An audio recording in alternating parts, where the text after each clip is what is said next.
بسم اللہ الرحمن الرحیم۔ آج کی اس ویڈیو میں ہم روٹی کی ناقدری حضرت دانیہ علیہ السلام کی بد دعا اور بیٹوں کے کھانے کا واقعہ بیان کریں گے۔ چھٹے امام حضرت امام جعفر صادق علیہ السلام سے منقول ہے کہ ایک دن حضرت رسول کریم صلی اللہ علیہ وسلم نے اپنے صحاب سے ارشاد فرمایا کہ روٹی کی قدر کیا کرو، اسی پر پانی کی طرح عام انسانوں کی زندگی کا دار و مدار ہے۔ اس کے لیے عرش سے فرش تک یعنی آسمان سے زمین تک مخلوقات خدا نے عمل کیا اور محنت و مشقت کی ہے، تب یہ دستیاب ہوتی ہے۔ اصحاب نے کہا بے شک حضور صلی اللہ علیہ وسلم آپ نے سچ فرمایا۔ پھر حضور صلی اللہ علیہ وسلم نے ارشاد فرمایا کہ اگر تم لوگ چاہو تو میں روٹی کے بارے میں حضرت دانیہ علیہ السلام کے عہد کا ایک واقعہ سناؤں؟ اصحاب نے کہا کہ حضور ضرور ارشاد فرمائیں۔ حضور صلی اللہ علیہ وسلم نے فرمایا کہ دانیہ علیہ السلام ایک نبی تھے جو ہم میں سے پہلے گزرے ہیں۔ وہ میرے اہل بیت علیہ السلام کو ان کی ظاہری پیدائش سے قبل ہی بے حد دوست رکھتے تھے۔ دانیہ علیہ السلام نبی کو ایک دن ایک ضروری سفر درپیش ہوا اور درمیان میں دریا حائل تھا۔ دانیہ علیہ السلام اپنے گھر سے نکل کر دریا کے کنارے پہنچے اور کشتی پر سوار ہو کر جانا چاہتے تھے۔ انہوں نے کشتی بان کو ایک روٹی دی اور کہا کہ یہ اجرت ہے تمہاری کشتی کی، مجھے اس پار پہنچا دے، میرا بڑا ضروری کام ہے۔ ملا نے روٹی لے کر پھینک دی اور کہا کہ میں اس روٹی کو لے کر کیا کروں گا، مجھے اس کی ضرورت نہیں ہے، ایسی روٹیاں تو ہمارے ارد گرد پڑی ہوتی ہیں اور پیروں سے کچلی جاتی ہیں۔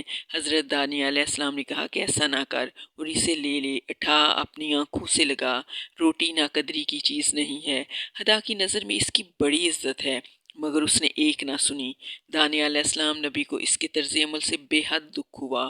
انہوں نے آسمان کی طرف ہاتھ اٹھا کر کہا، میرے پالنے والے، روٹی کی بے قدری تو دیکھ رہا ہے اور تو نے اس وقت اس ملا کا طرز عمل اور افسوسناک کردار بھی دیکھا، میرے پالنے والے، روٹی کو ناقدری سے بچا۔ دانیہ علیہ السلام کا یہ کہنا تھا کہ غضب خداوندی میں ابال آ گیا اور روٹی کی ناقدری کرنے والوں کو سزا دینے کا بندوبست کر دیا گیا۔ حضرت دانیہ علیہ السلام کے بد دعا کرنے کے بعد خداوند عالم نے آسمان کو حکم دیا کہ بارش کا ایک قطرہ زمین پر نہ گرے اور زمین کو حکم دیا کہ ایک دانہ بھی رویدہ نہ ہو۔ چنانچہ یہی ہوا، بارش بند ہو گئی اور دانے کی رویدگی یکسر ختم ہو گئی اور شدید قحط پڑ گیا اور قحط کی ایسی نوبت آئی کہ ایک دوسرے کو کھانے لگے۔ پھر جب ان پر سختی اور تنگی اس حد تک پہنچ گئی جس حد تک خدا ان کو نتیجے کے لیے پہنچانا چاہتا تھا، تو ایک دن یہ واقعہ ہوا کہ دو عورتیں تھیں اور دونوں کے ایک ایک لڑکا تھا۔ دونوں عورتوں نے فیصلہ کیا کہ ایک دن ایک اپنے لڑکے کو ذبح کرے اور دوسرے دن دوسری عورت اپنے لڑکے کو ذبح کرے۔ چنانچہ ایک عورت نے اپنے لڑکے کو ذبح کر دیا اور دونوں نے اس کا گوشت کھا لیا۔ جب دوسرا دن آیا تو اس عورت نے جس کا بچہ کل ذبح ہو چکا تھا، اس نے اس دوسری عورت سے تقاضا کیا کہ اپنے بچے کو حسب وعدہ ذبح کرے۔ اس نے انکار کر دیا اور کہا کہ میرا دل تو ایسے گوارا نہیں کرتا، میں اپنے بچے کو ذبح نہ کروں گی۔ اس کے اس انکار پر دونوں میں جھگڑا ہو گیا اور طے یہ پایا کہ چلو حضرت دانیہ علیہ السلام سے اس کا فیصلہ کرائیں۔ جب یہ دونوں عورتیں حضرت دانیہ علیہ السلام کے پاس پہنچی اور اپنا کیس ان کے سامنے پیش کیا، حضرت دانیہ علیہ السلام نے کہا کہ اب یہاں تک قحط کی نوبت پہنچ گئی ہے کہ لوگ اپنے لڑکوں کو کھانے لگے ہیں۔ ان عورتوں نے کہا کہ حضور اس سے بدتر حالت ہو گئی ہے۔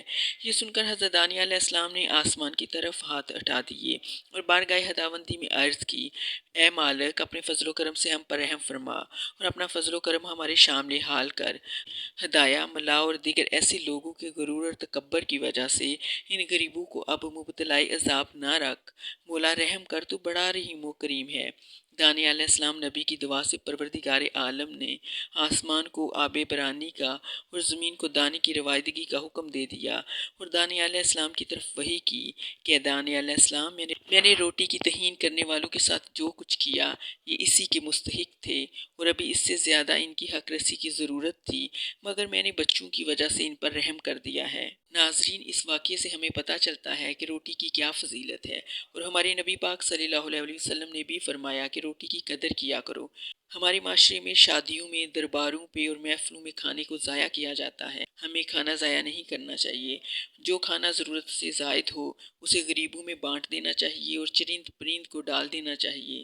جو کھانا اللہ کی مخلوق کو کھلایا جائے، اللہ اس سے خوش ہوتا ہے۔ جانے سے پہلے اس ویڈیو کو لائک کریں اور کمنٹ سیکشن میں اپنی رائے کا اظہار کریں۔ اللہ ہم سب کا حامی و ناصر ہو۔